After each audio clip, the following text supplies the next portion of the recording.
You have arrived here perhaps because something within you stirs at the mention of walking alone, or perhaps because the weight of depending on others has finally become unbearable.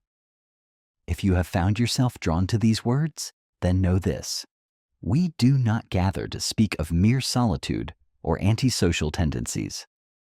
No, we are here to invoke something far more ancient, far more dangerous, the archetypal path of the warrior who stands sovereign in a world that demands conformity. When I speak of walking alone, I do not speak of the bitter hermit who has retreated from the world in defeat. I speak of the conscious choice to carry your own torch when others would have you follow their flickering flames. And that choice, dear soul, is not always welcomed by those around you. The crowd fears the one who needs nothing from them, for such a person reflects back their own dependencies, their own compromises, their own surrender of power to the collective. The path I describe is not popular because popularity requires dilution. When a truth becomes comfortable, it has usually been stripped of its transformative force. The Stoic warrior path demands something the modern world has forgotten how to give: the willingness to stand in your own authority, even when the ground beneath you trembles with uncertainty. There is an image that rises from the depths of the unconscious when we speak of this path. A figure stands at the edge of a vast desert, no map in hand, no companion at their side. Behind them lies the village they once called home, filled with voices that promised safety in exchange for conformity. Ahead stretches an endless expanse of sand and sky, beautiful and terrifying in its emptiness. This figure does not turn back. They do not call out for guidance. They step forward into the unknown because something within them knows that true strength is forged in the crucible of solitude. But let us be clear about what this solitude means. It is not the absence of connection. The warrior who walks alone has not. It is the presence of choice, rejected love or companionship. They have simply refused to build their identity upon the shifting sands of others' approval. They understand that when you need nothing from the world, you can give everything to it. When you depend on no one for your worth, you become worthy of true relationship. This is where most people stumble. They confuse isolation with independence, bitterness with boundaries. They mistake the warrior path for the wounded path, believing that strength means hardness, that sovereignty means cruelty.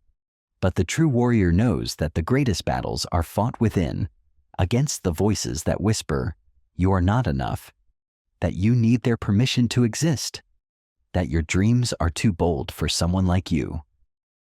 I have seen many souls arrive at this threshold. They come carrying the weight of expectations that were never theirs to bear. They have lived their lives as supporting characters in other people's stories, always accommodating, always adjusting, always shrinking to fit into spaces too small for their souls. And then one day, something shifts. Perhaps it is a betrayal that cuts too deep, or a dream deferred too long, or simply the accumulated weight of countless small surrenders. They look around and realize they have been living as prisoners in a jail they built themselves.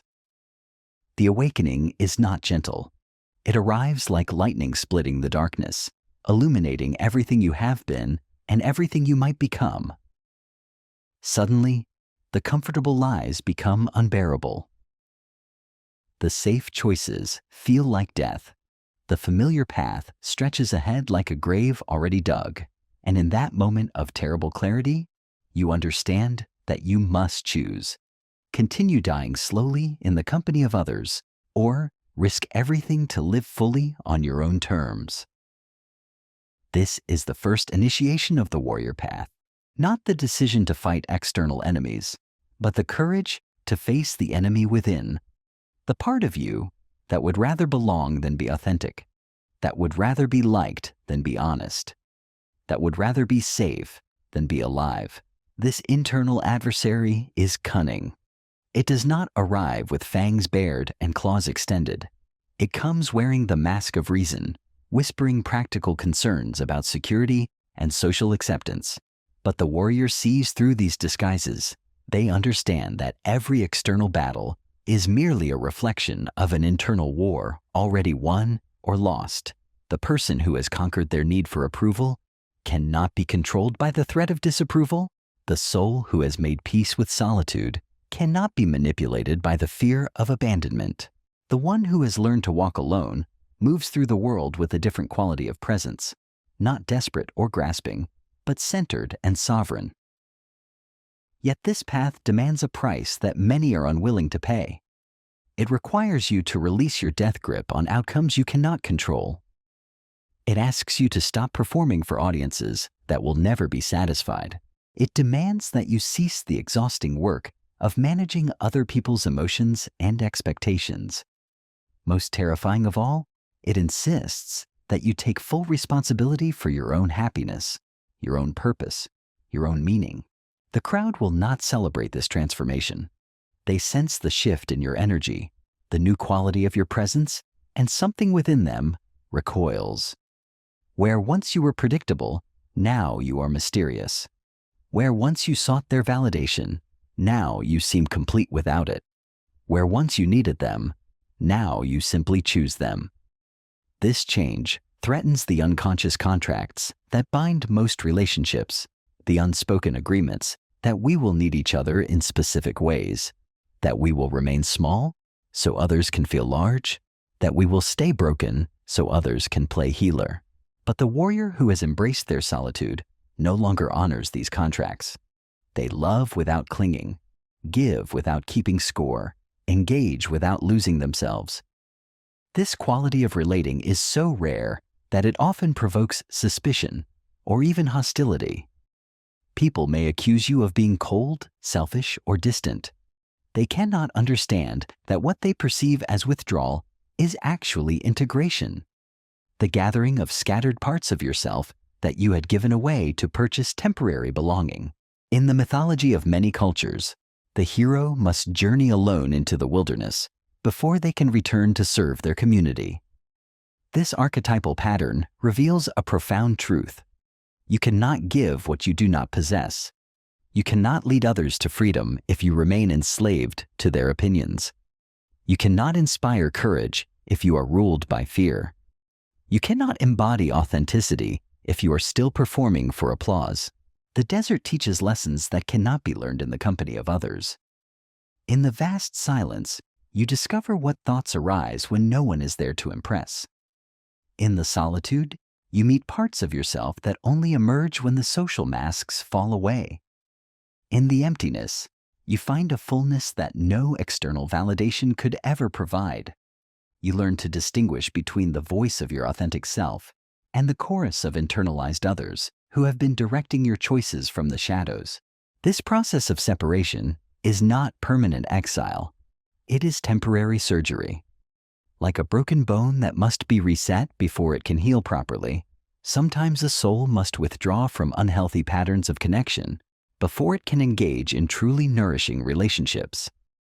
The warrior understands that saying no to what diminishes them is the only way to say yes to what enhances them. But walking alone does not mean walking without purpose. The true warrior is not a drifter but a pilgrim, not wandering aimlessly, but journeying towards something greater than themselves.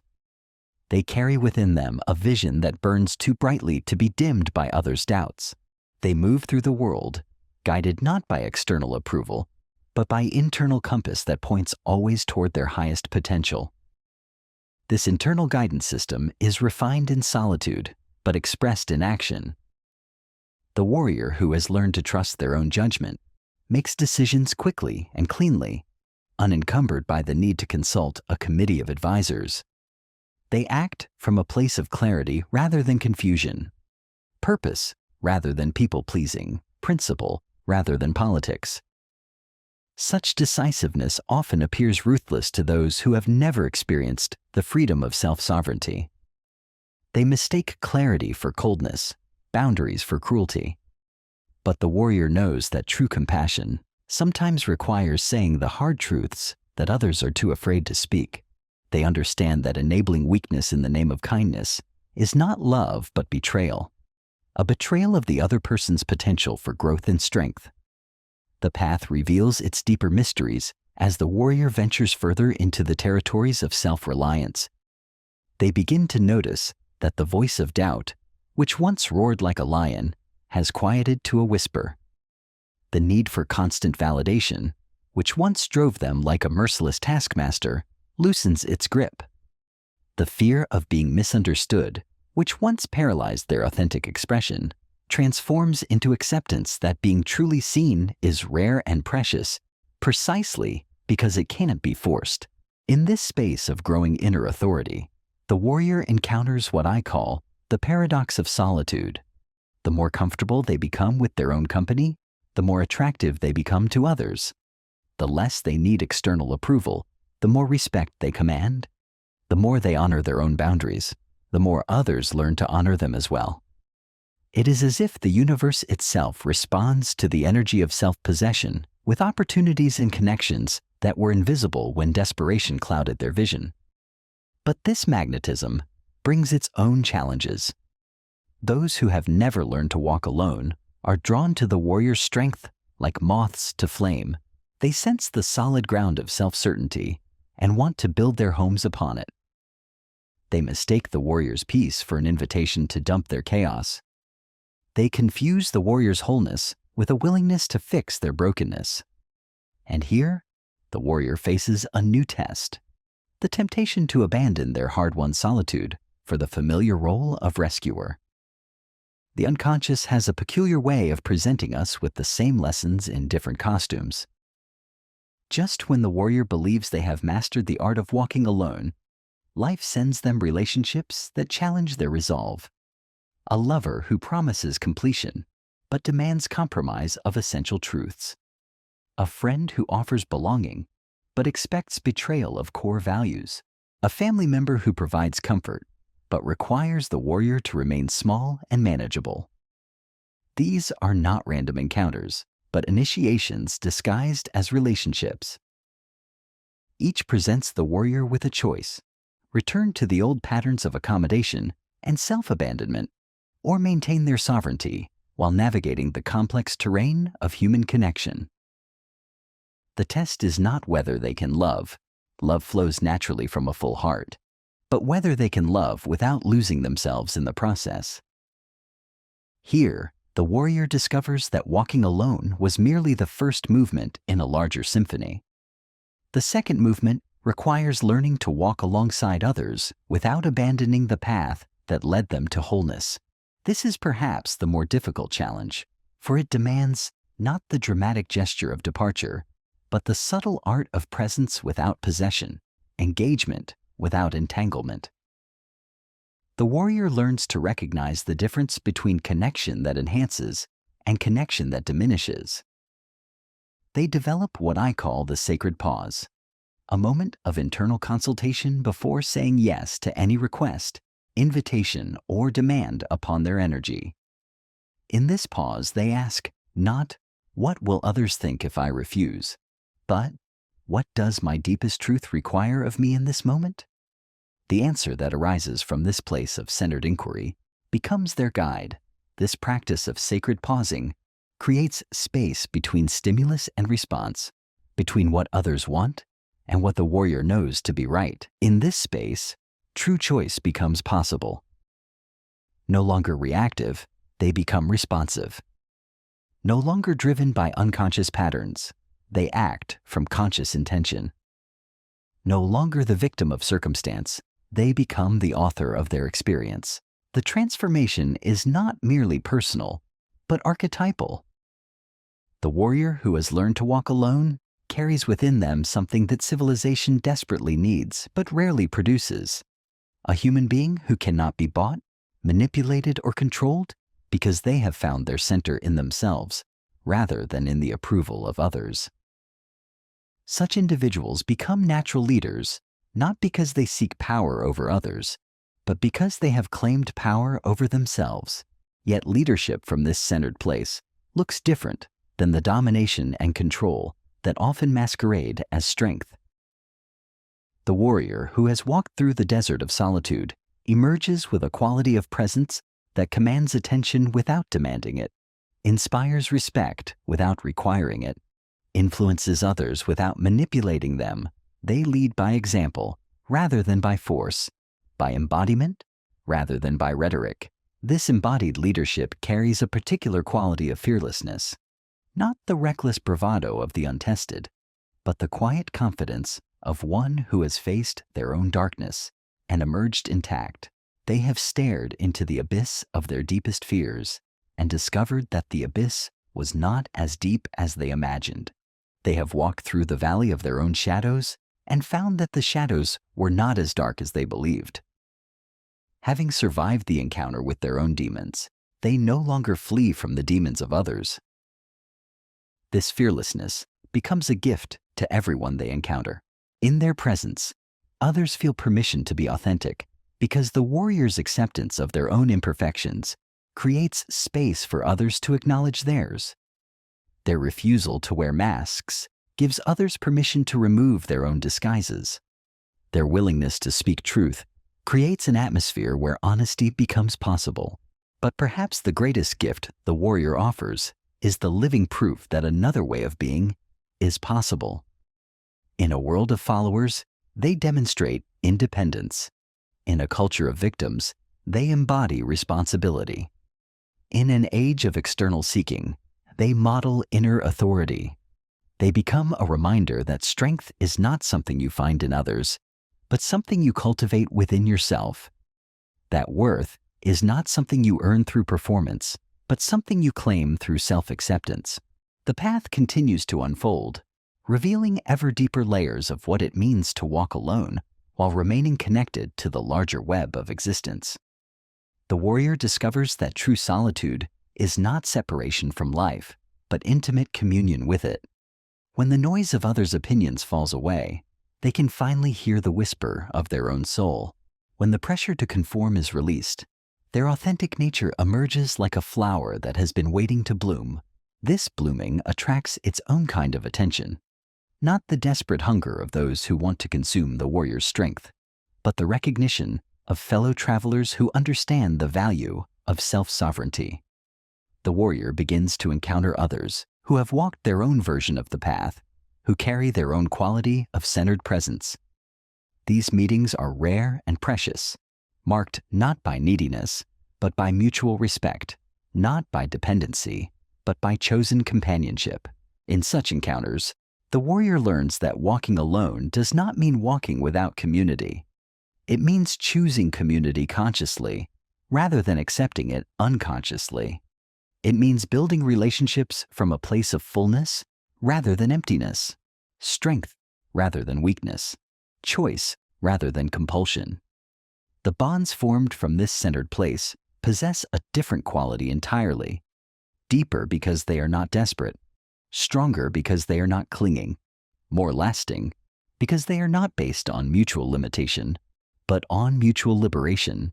The warrior comes to understand that the greatest enemy of authentic relationship is not solitude, but codependency disguised as love. They have learned to recognize the subtle signs of energetic vampirism that masquerade as connection. The person who always needs reassurance, but never offers stability. The friend who shares every crisis, but disappears during your struggles. The partner who demands your emotional labor while remaining unavailable for their own growth. These dynamics, once invisible to the warrior's untrained eye, now stand out like neon signs in the darkness, but recognition alone is not enough. The warrior must develop what I call the art of conscious engagement, the ability to participate in relationships without being consumed by them. This requires a different kind of courage than the dramatic act of walking away. It demands the subtle bravery of staying present while maintaining boundaries, of loving without losing oneself, of giving without being depleted. The warrior discovers that true intimacy is not the merging of two incomplete people seeking wholeness in each other. It is the meeting of two sovereign beings who choose to share their completeness. This distinction changes everything. Where once the warrior might have clung to relationships out of fear of abandonment, they now engage from a place of genuine choice. Where once they might have tolerated disrespect to avoid conflict, they now speak their truth with quiet firmness. This transformation does not happen overnight. The patterns of a lifetime do not dissolve with a single moment of insight. The warrior must practice daily the art of returning to themselves, of checking in with their inner compass, of asking whether their actions align with their deepest values.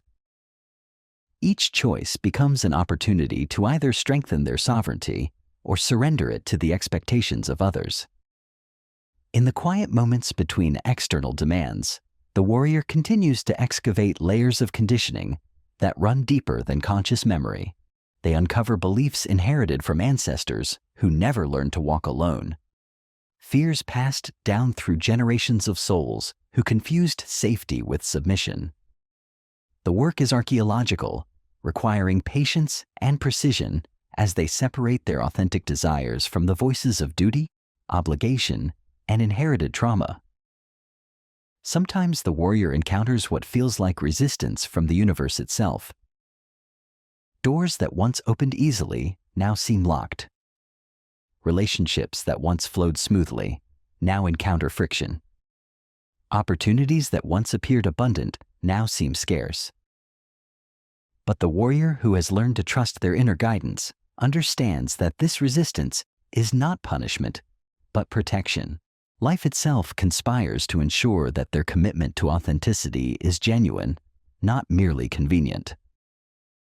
These periods of apparent difficulty serve as refinement chambers where the warrior's resolve is tested and strengthened. Like gold heated in the crucible to burn away impurities, the soul that has chosen the path of sovereignty must endure the fire of its own transformation. The heat reveals what is essential and what is merely ornamental, what serves the warrior's highest good and what simply serves their comfort. During these trials, the warrior learns to distinguish between the voice of fear and the voice of wisdom. Fear speaks in absolutes, demanding immediate action to avoid imagined catastrophes. Wisdom speaks in questions, inviting deeper inquiry into what is truly required. Fear screams about what others will think, while wisdom whispers about what the soul knows to be true.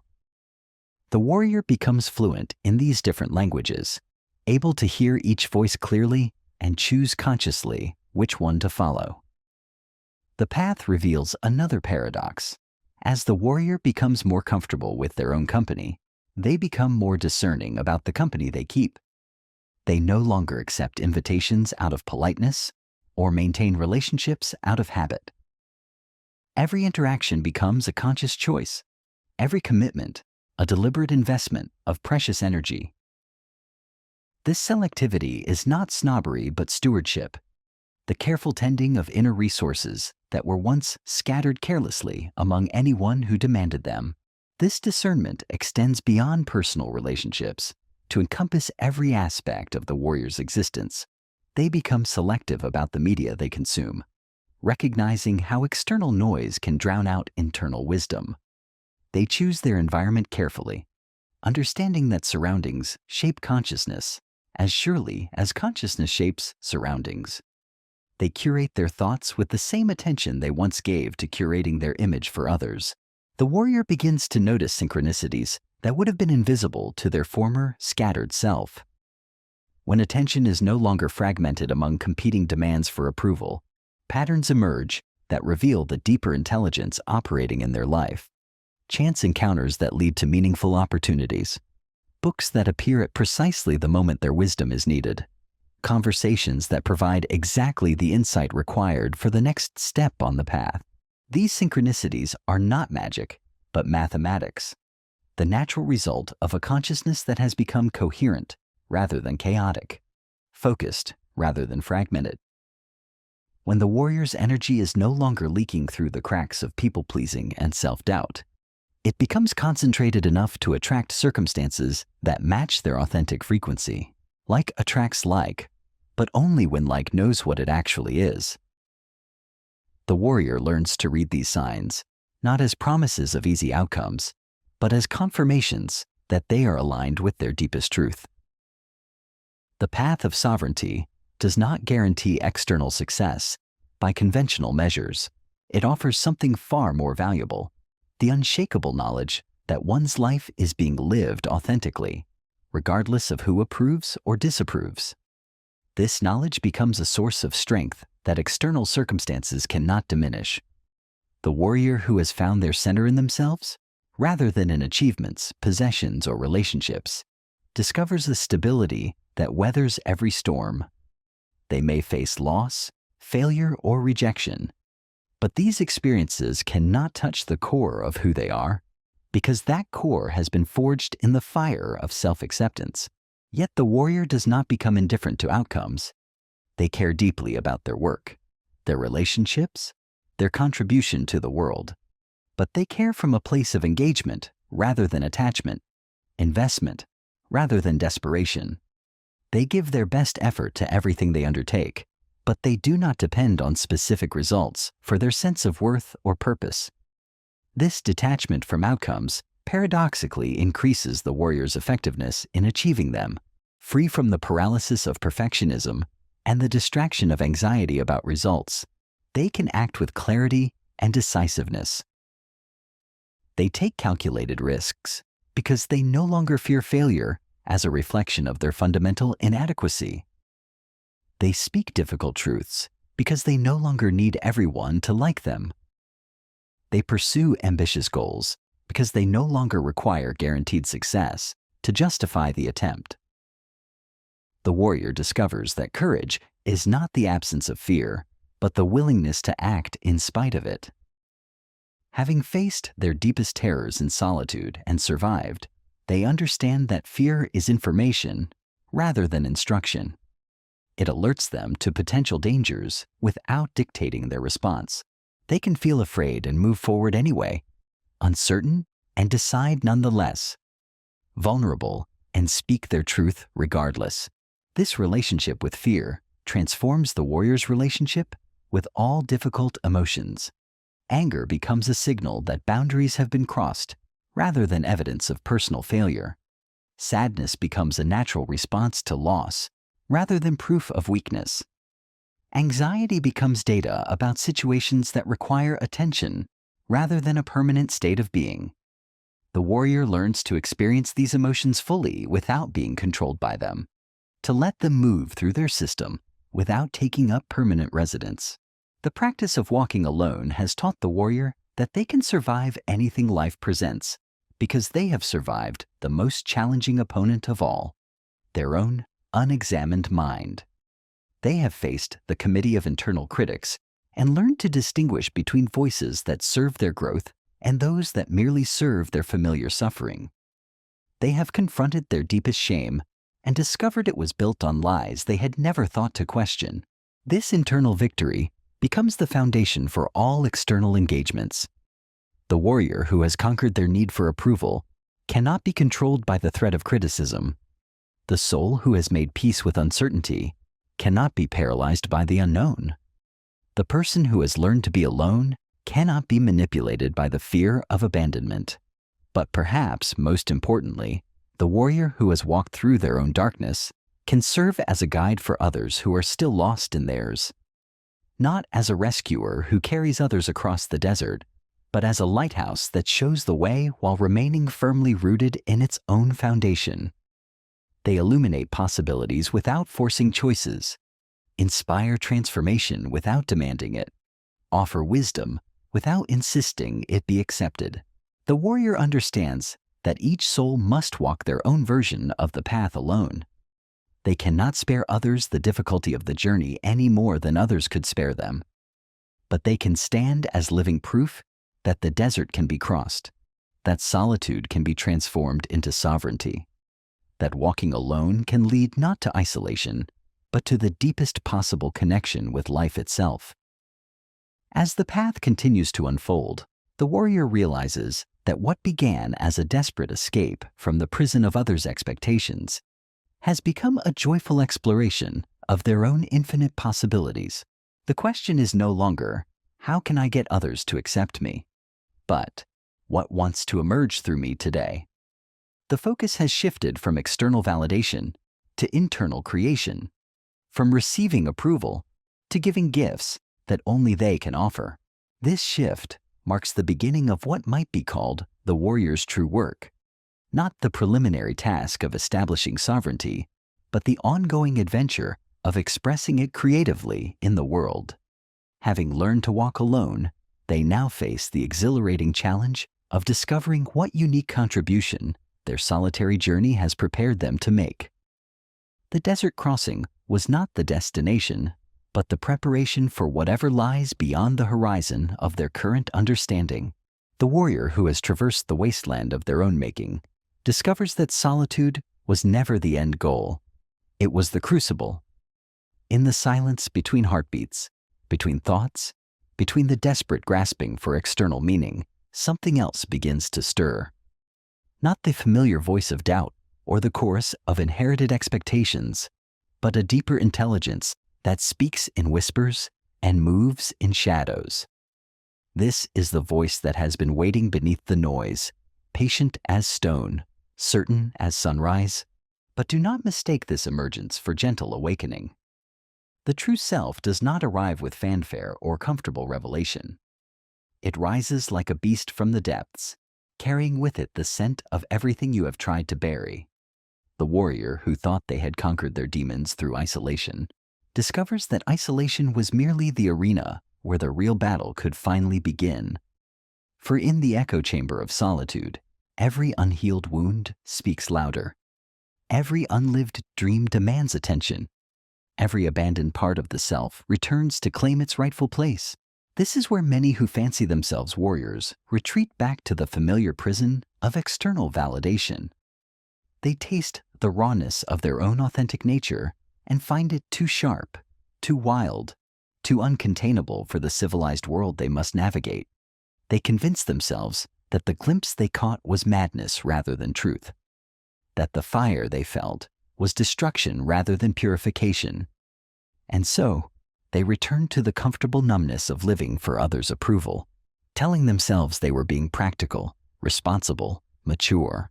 But the true warrior recognizes this moment of terror as the gateway they have been seeking. They understand that the self that emerges from genuine solitude will not fit into the old containers, will not play by the old rules, will not pretend that compromise is the same as wisdom. This authentic self is not reasonable.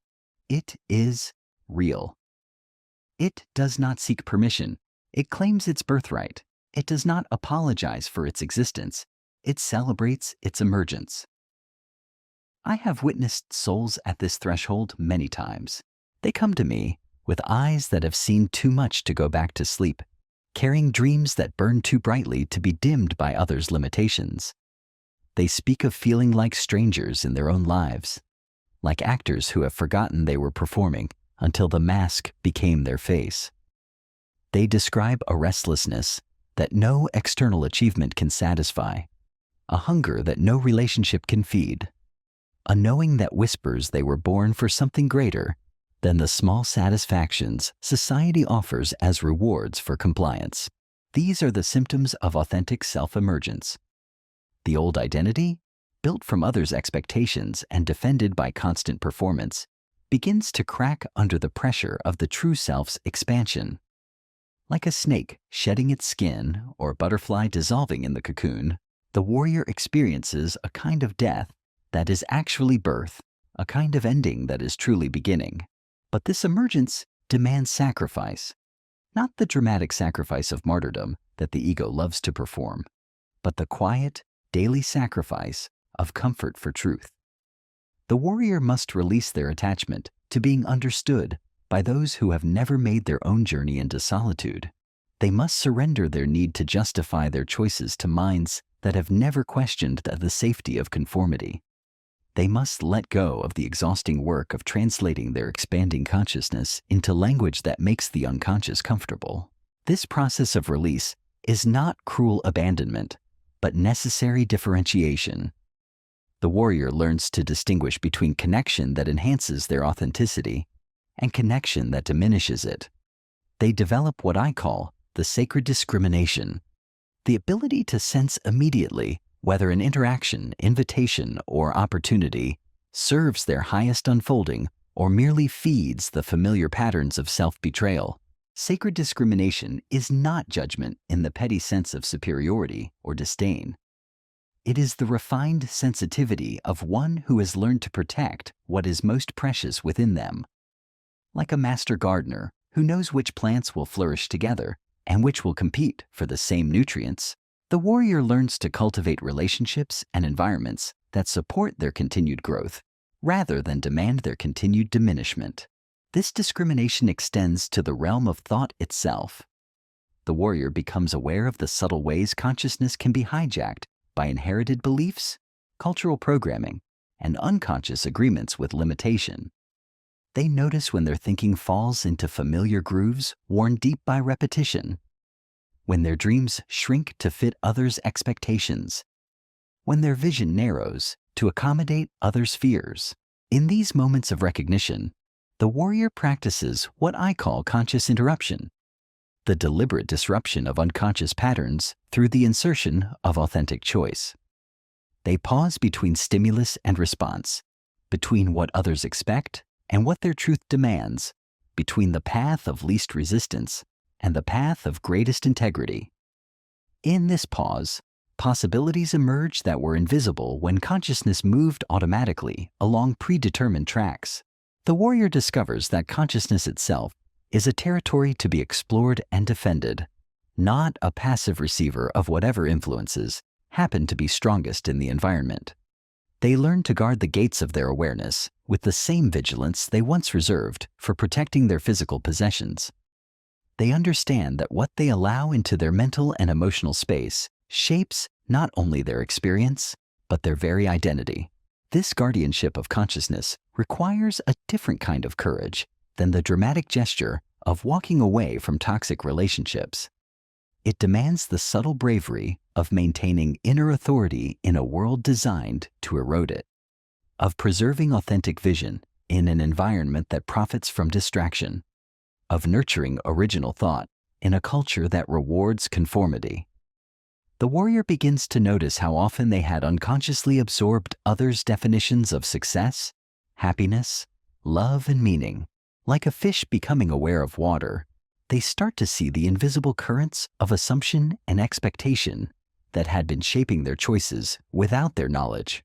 This recognition is both liberating and disorienting.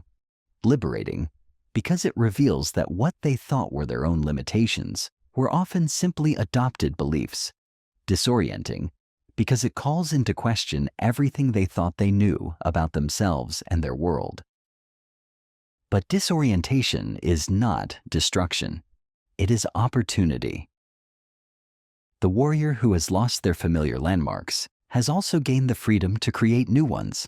The soul that has released its grip on inherited definitions of worth and purpose now has space to discover what value and meaning feel like when they arise from authentic source rather than external conditioning. This discovery process is not comfortable. The warrior must sit with not knowing, must tolerate the anxiety of undefined identity, must resist the temptation to fill the void left by abandoned beliefs with equally limiting new ones. They must learn to trust the intelligence of their own unfolding, even when that unfolding does not match any recognizable pattern or follow any prescribed timeline. In this space of creative uncertainty, the warrior encounters what mystics have called the fertile darkness, the void that contains all possibilities precisely because it has been emptied of false certainties. This is not the darkness of depression or despair, though it may be mistaken for such by those who have never experienced the difference. This is the darkness of the womb, pregnant with potential, rich with the nutrients necessary for authentic birth. The warrior learns to rest in this darkness without rushing toward premature illumination. They understand that genuine insight cannot be forced any more than a flower can be compelled to bloom before its season. They develop patience with their own process, trusting that what needs to emerge will emerge when the conditions are right, when the soil of their consciousness has been sufficiently prepared. This patience is perhaps the most challenging virtue for the warrior to cultivate. especially in a culture that demands instant results and immediate gratification. The old patterns of striving and achieving no longer serve the deeper work of becoming. The warrior must learn a different rhythm, one that honors the natural cycles of expansion and contraction, creation and rest, knowing and unknowing.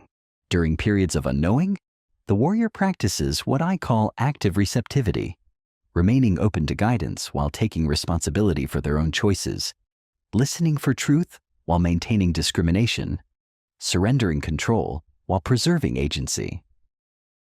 This paradoxical state requires a maturity that can only be developed through experience, a wisdom that emerges from repeatedly choosing authenticity over comfort. The warrior discovers that the voice of authentic guidance speaks differently than the familiar voices of fear, desire, and conditioning. It tends to be quieter but more certain, simpler but more profound, gentler but more uncompromising. It rarely offers detailed explanations or guarantees of outcomes. Instead, it provides clear direction for the next step, trusting the warrior's capacity to walk the path, one choice at a time. Learning to distinguish this voice from the cacophony of mental noise becomes one of the warrior's most essential skills. They practice listening beneath the surface chatter of everyday consciousness, attending to the subtle movements of intuition that arise in moments of stillness. They learn to recognize the quality of energy that accompanies authentic knowing, a sense of rightness that transcends logical explanation, a feeling of alignment that needs no external validation. This attunement to inner guidance transforms the warrior's relationship with decision-making. Where once they might have consulted endless advisors, researched every option, or paralyzed themselves with analysis, they now develop the capacity to access their own knowing directly. They understand that while information and advice can be valuable, the final authority for their choices must rest within themselves. This internal authority is not arrogance, but humility, the humble recognition that each soul carries within it the wisdom necessary for its own journey. The warrior who has learned to trust their inner guidance does not claim to know what is right for others, but they become unshakable in their knowing of what is right for themselves. As this knowing deepens, the warrior begins to experience what I call sovereign joy, a quality of happiness that does not depend on external circumstances for its existence. This is not the manic positivity of denial or the forced cheerfulness of people-pleasing. It is the quiet contentment that arises when one's life is aligned with one's truth, when actions emerge from authentic choice rather than unconscious compulsion. Sovereign joy is perhaps the greatest threat the warrior poses to a world built on the manipulation of discontent.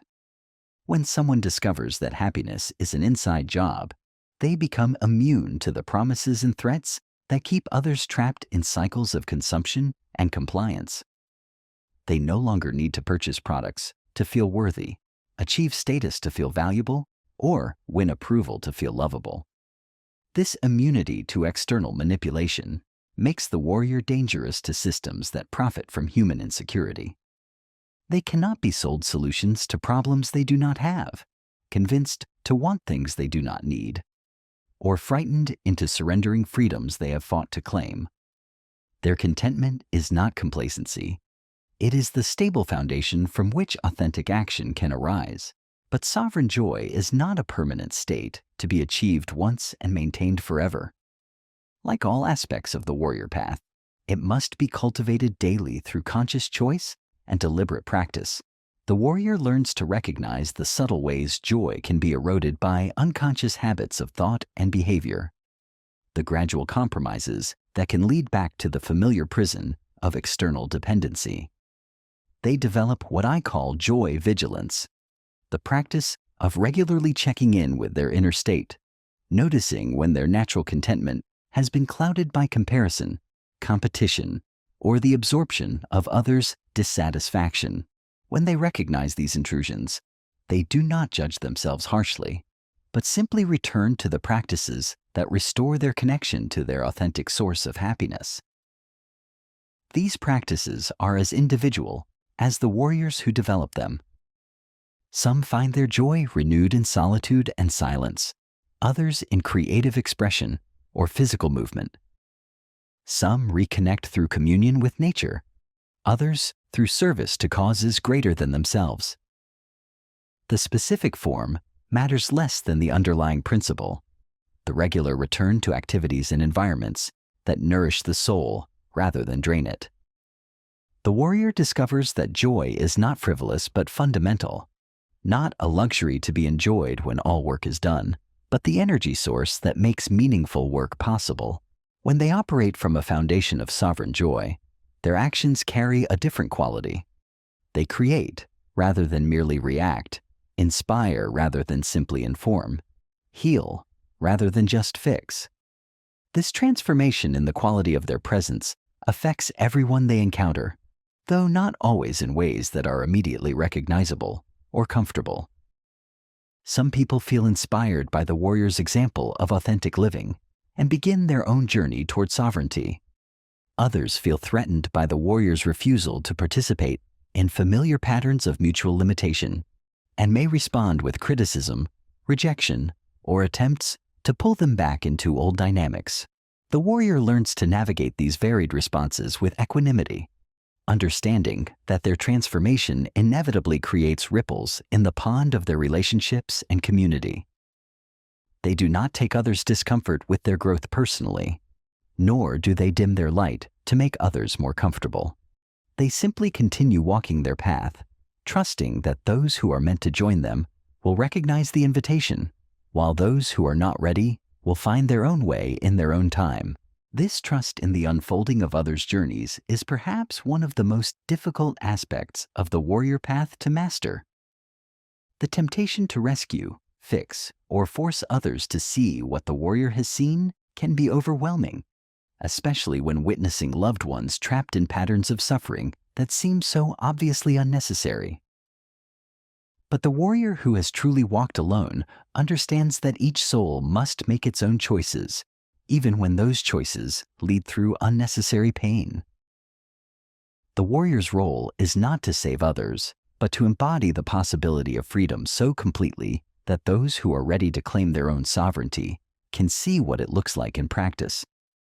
They become living proof that another way of being is possible, not through preaching or persuasion, but through the simple act of being authentically themselves in every moment. This embodiment of authentic possibility is the warrior's greatest gift to the world, not their words or their achievements, but their presence, not their advice or their solutions, but their example of what it means to live from the inside out rather than the outside in. In a world full of people seeking external salvation, the warrior who has found their center in themselves becomes a lighthouse, illuminating the path without forcing anyone to walk it. The warrior who has claimed their sovereignty discovers that the path does not end with self-mastery, but transforms into something far more mysterious and demanding. Having learned to walk alone, they now face the ultimate test: how to remain whole while engaging with a world that has not undergone their transformation. This is not the simple challenge of maintaining boundaries.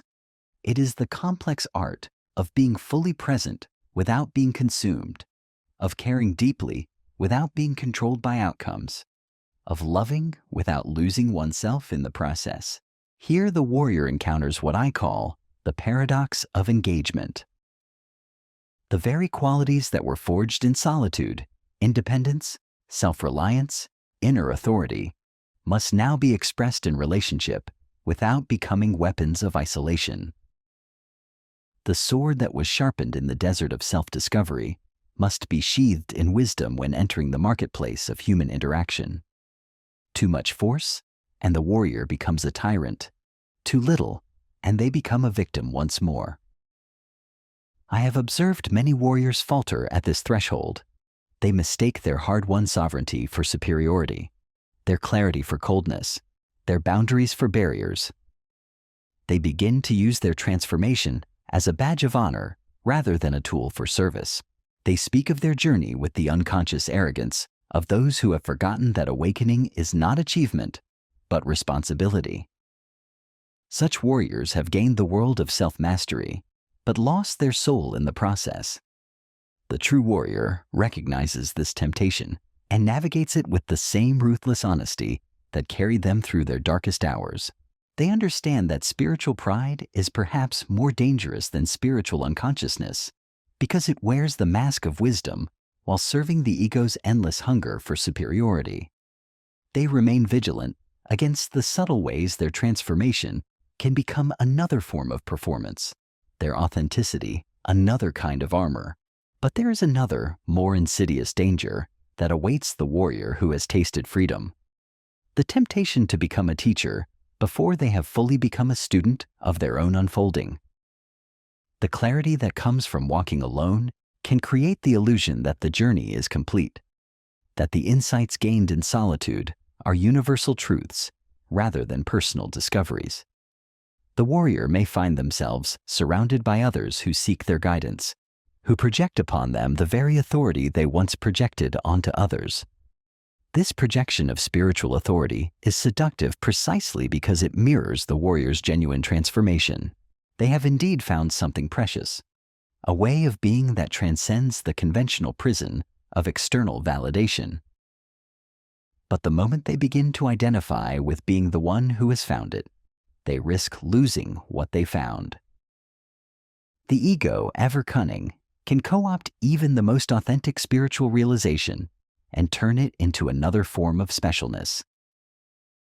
The mature warrior learns to hold their insights lightly, to speak their truth without claiming it as the truth, to share their experience without insisting others follow their path. They understand that what worked for them may not work for others, that their way of walking alone may not be another's way of finding themselves.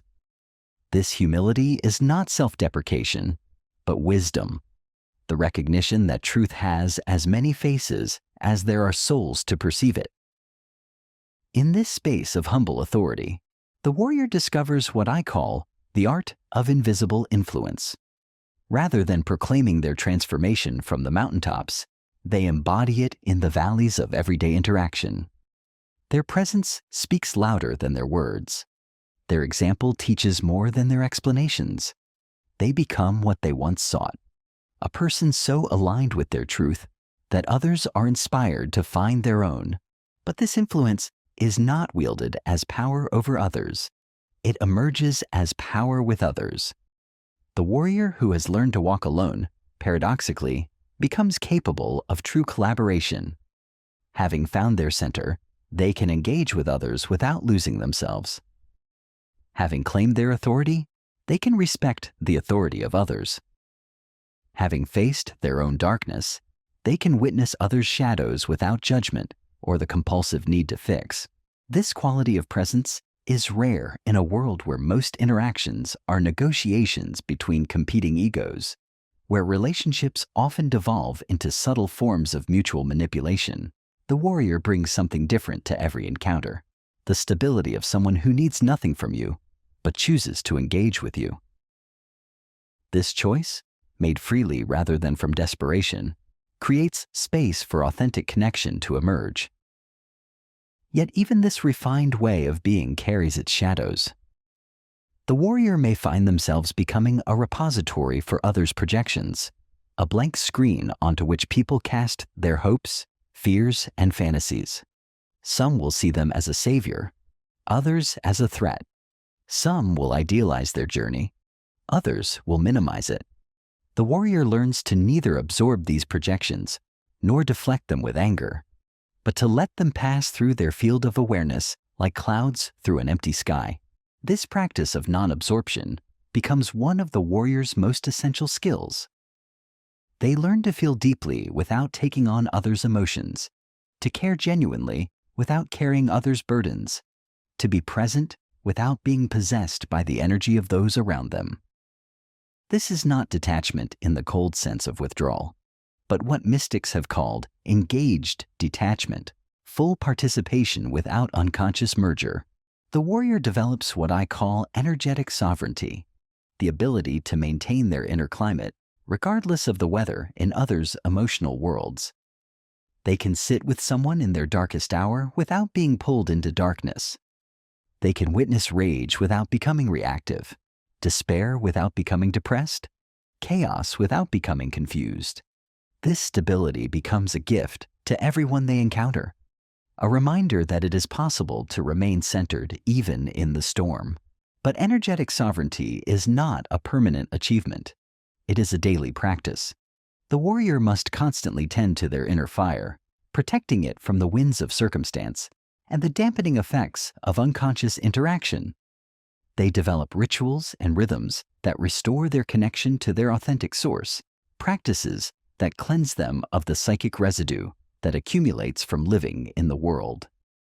These practices become sacred not because they are religious, but because they serve the preservation of what is most holy within the warrior, their hard-won authenticity.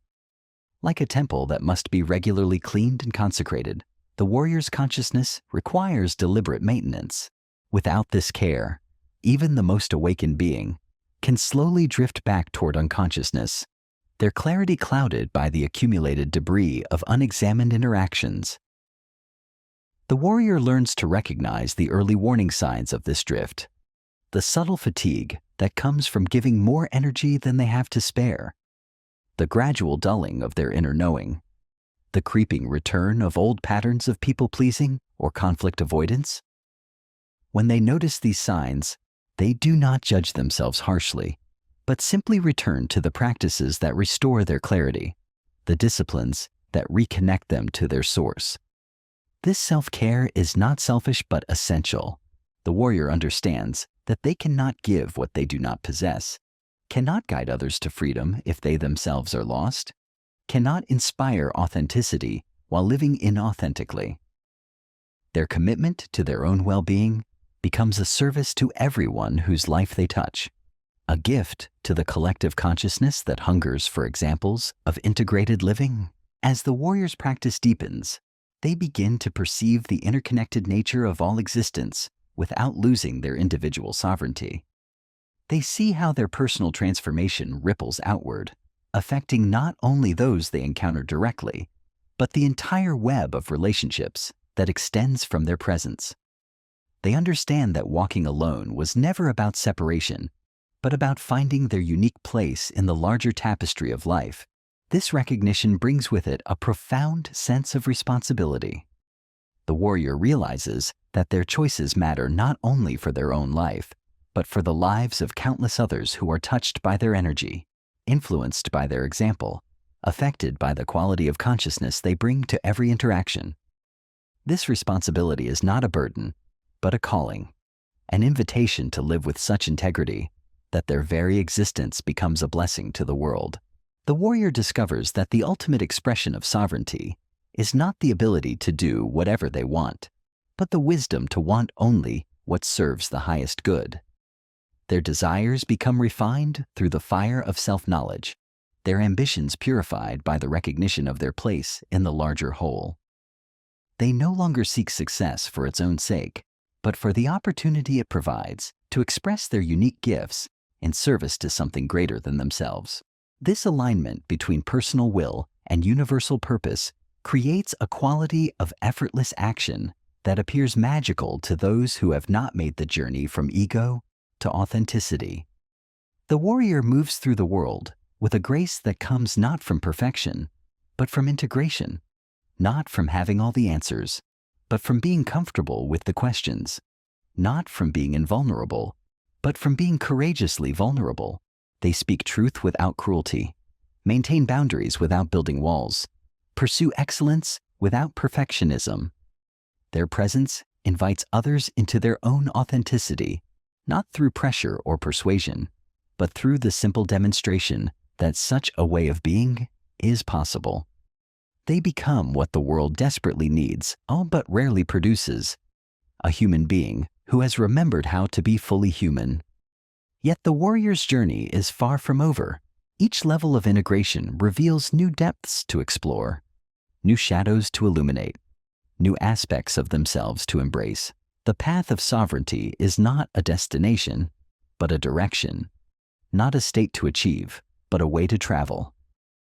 The warrior who thinks they have arrived has already begun the journey backward toward unconsciousness. This recognition keeps the warrior humble and hungry. Humble because they see how much they still have to learn. Hungry because they taste the infinite possibilities that await their continued unfolding. They understand that walking alone was only the beginning of a much larger adventure, the first movement in a symphony that will play for the rest of their lives. The warrior stands now at a new threshold, no longer the frightened soul who first stepped into the desert of solitude, but not yet fully aware of who they are becoming. They have learned to walk alone, but the path ahead requires something more. The courage to walk with others while maintaining their sovereignty. The wisdom to lead without dominating. The strength to serve without sacrificing themselves. This is the warrior's next initiation, and it begins not with another dramatic departure, but with the simple choice to remain authentically themselves in every moment, regardless of who is watching, what is expected, or how others respond. The real test of sovereignty is not whether you can maintain it in isolation, but whether you can embody it in relationship. Not whether you can find yourself when alone, but whether you can remain yourself when engaged. The path continues, winding through territories yet unexplored, toward horizons that shimmer with possibility. The warrior who has learned to walk alone now prepares for the greater challenge of walking among others, while never again losing their way back to themselves. The journey into sovereignty becomes the journey of sovereignty, and every step forward reveals new landscapes of the soul waiting to be discovered. In the growing light of this recognition, the warrior understands that they are not separate from the world they once fled, but an integral part of its healing. Their solitary journey was not an escape, but a pilgrimage, not an ending, but a beginning. They carry within them now not just their own liberation, but the seeds of possibility for every soul still trapped in the prison of external validation. The warrior's story continues, but now it is written not in the sand of the desert, but in the lives they touch, the hearts they inspire, the consciousness they awaken simply by being authentically themselves. This is the true victory of the sovereign soul, not the conquest of others, but the liberation of the authentic self that serves as a beacon for all who are still finding their way home. The warrior who has walked through the valley of their own making emerges to find that the landscape has changed, not the external world, that remains as chaotic and demanding as ever, but the lens through which they perceive it. Where once they saw threats to their fragile sense of self, they now recognize invitations to demonstrate their hard-won stability. Where once they felt compelled to defend their choices, they now simply live them with quiet conviction. This shift in perception reveals what I call the alchemy of presence. The warrior discovers that their very being has become a force of transformation, not through any effort to change others, but through the simple act of remaining unchanged by others. They stand like a mountain in the storm, unmoved by the winds of opinion, unshaken by the earthquakes of criticism, unmelted by the heat of others' anger or the cold of their indifference. But do not mistake this steadiness for rigidity. The warrior has learned the difference between being immovable and being inflexible. They bend without breaking, adapt without abandoning their core, respond without reacting. This fluidity comes not from weakness, but from the deepest strength, the kind that emerges when one no longer needs to prove anything to anyone, including themselves. I have watched warriors at this stage discover something that initially disturbs them. Their old enemies no longer have power over them. The people who once triggered their deepest wounds now seem almost pitiable in their unconsciousness. The situations that once sent them into spirals of anxiety now appear as minor inconveniences. The approval they once craved feels hollow when offered, irrelevant when withheld.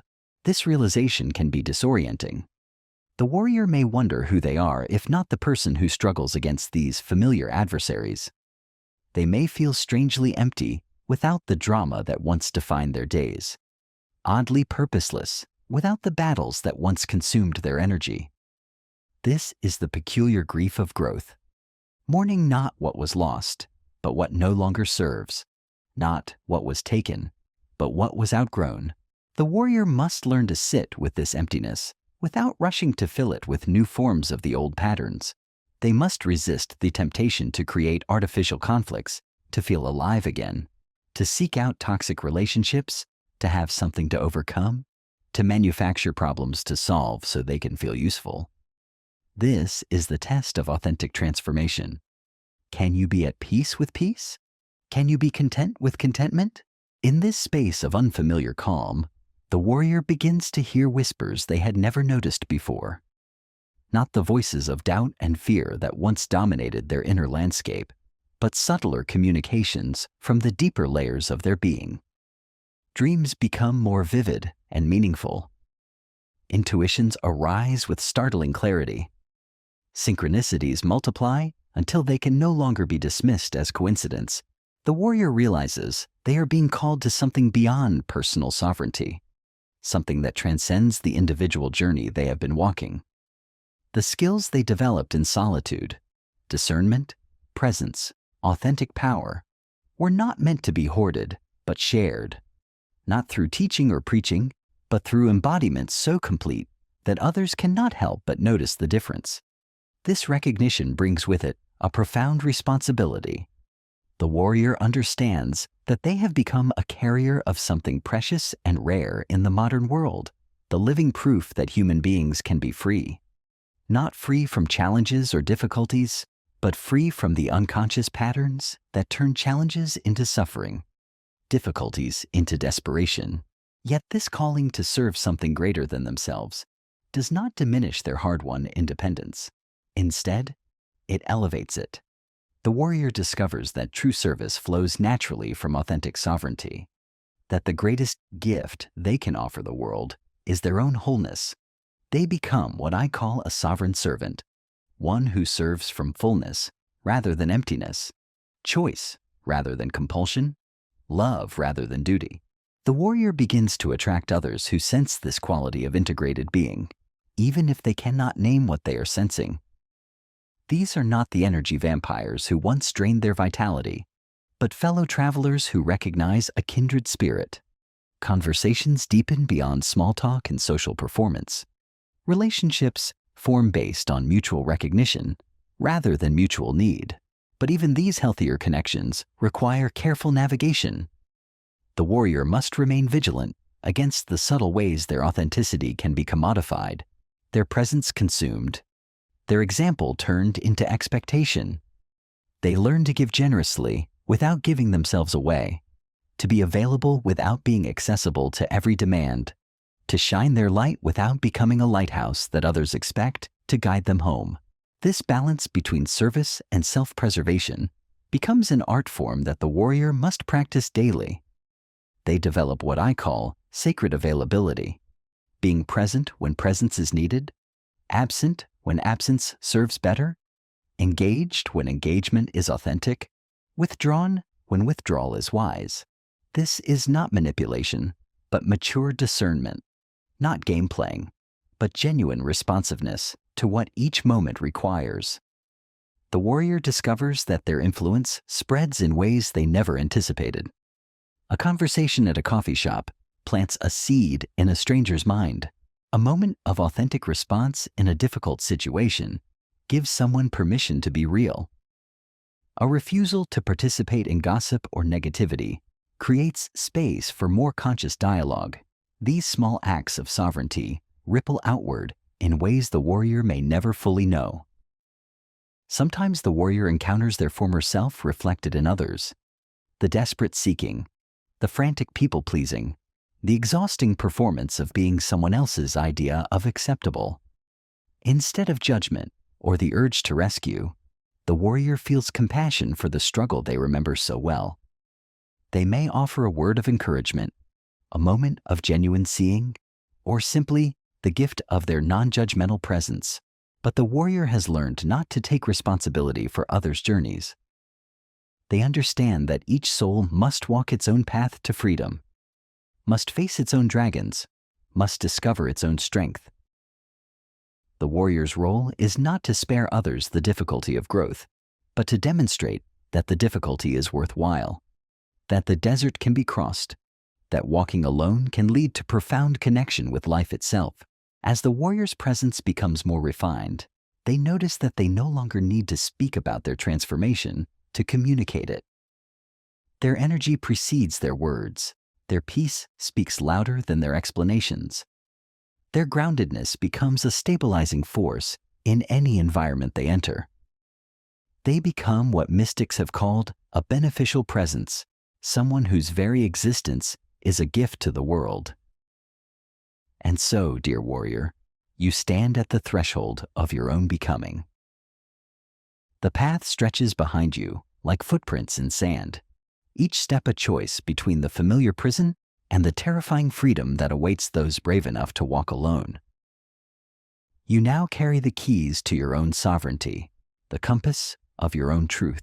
The question is not whether you are ready, but whether you are willing to step forward into the magnificent solitude that births authentic power.